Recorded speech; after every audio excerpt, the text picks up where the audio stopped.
OK, thank you, Mike and Jamie. Breaking news just reaching us from Stamford Bridge now. Well, it's 1-0 to Chelsea, but Palmer is fortunate here because Palmer gets put through by Fernandes. He's one-on-one with the keeper. Usually puts the keeper on his backside, throws a couple of dummies, hits it first time. Ramsdale makes a good save. Corner and outswinger. Tosun gets up, heads it to the far post, and there's Nkunku who comes in at the far post and heads it in. And it's 1-0 Chelsea. Thoroughly deserved, really. They've been on top the last 5 minutes.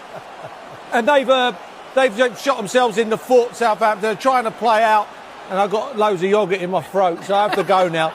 See you later, bye. Is that the raspberry, granola and coconut yoghurt you're talking about? Seriously? Yeah, it's notorious for getting stuck in your throat when you're describing a Nkunku goal. Like Harry Enfield. It's Downs gives the ball away to Nkunku. Nkunku plays it into Neto on his left foot. He hits it into the near post, beats Ramsdale with the power, sheer power. 2-0. I mean, how long gone now? 36 minutes. I'd be shocked if this ain't 5 or 6. I'll be shocked if it ain't 5 or 6. 2-0. 4-0. So Southampton on the counter-attack. They get a corner. It comes out to Manning. Manning kicks it, a medicine ball. Don't go anywhere. Goes straight to the Chelsea defender. He controls it. Manning goes and closes him down. No need to close down. They play round him and now they're away. They're away. Can they pick the right ball? They pick the right ball to George. George takes it down the right. Whips it back. There's 4 players waiting on the far post. It comes to Cucurella and he just whacks it in the far corner. But I don't know what Manning's doing. He's kicked a medicine ball and then he's gone to close one down. He's still not back now. 4-0. Right. He misses Jackson immensely. If you watch there, everything he's trying to do himself, you know, everything. There's 4 or 5 players around. When Jackson plays, Jackson spreads the game. You know, there, everything's compact. There's 3, 4 players around. And when Jackson plays, Jackson goes that way.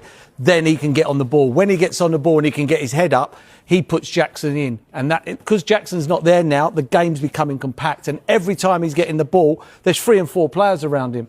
And, you know, Jackson's only as good as Palmer, and Palmer's only as good as Jackson. You know, and I mean that, and I don't mean that disrespectfully to Palmer, but he needs pace up front. He needs pace up front, and he needs a focal point that's going to open the game up. And at the moment, it's too tight, too congested, and he's very easy to pick up. And he's getting so frustrated now. At Stamford Bridge, he's coming and picking the ball up off the centre halves, you know, or on the halfway line. And that's what you don't want Palmer there. Sometimes you don't want him there. You've been there and played with players that feel as if they need to do everything when the team's struggling. But it's probably just a time for him to go back to basics as well. Try and, you know, 2 or 3 touches max, move it on. Then, you know, because there is no doubt he's a talented footballer. As Mer said, that the game gets stretched when Jackson plays. But I think you've got to also look at the way Chelsea were at the start of the season. I think there was still a vulnerability about them and teams felt as if they could have a go at them. It's changed during the season because of the results that Chelsea had, and now it might just be going back to, you know, we can't go and attack Chelsea because there's space behind. If there is space, they're going to punish us. But the form has dropped off. I mean, there's no getting away from it, and it's, you know, it's coincided with Nicholas Jackson being injured. He's never going to be able to keep up what he was doing. It was impossible. Do you know what I mean? That some of the greats that played in the Premier League. When you've played that type of money, other people need to step up. Yeah, but he couldn't keep on doing what he was doing. The numbers he was putting up was hard for a kid to, you know, and he's a youngster. On top of last season, on top of last season, on this season, he was definitely going to have a little bit of a lull. Do you know what I mean? A little bit of a lull, you know. But at the same time, he can't keep on doing it. And the problem is, I go and watch a lot of the games. Everybody's waiting, not just the fans, but even the players on the pitch are waiting for Palmer to do something. And then it'll be, all right, now we can play. You know, no one's taking the game by the scruff of the neck. They're so reliant on Palmer, and it's taking its toll at the moment on him. He's a young kid.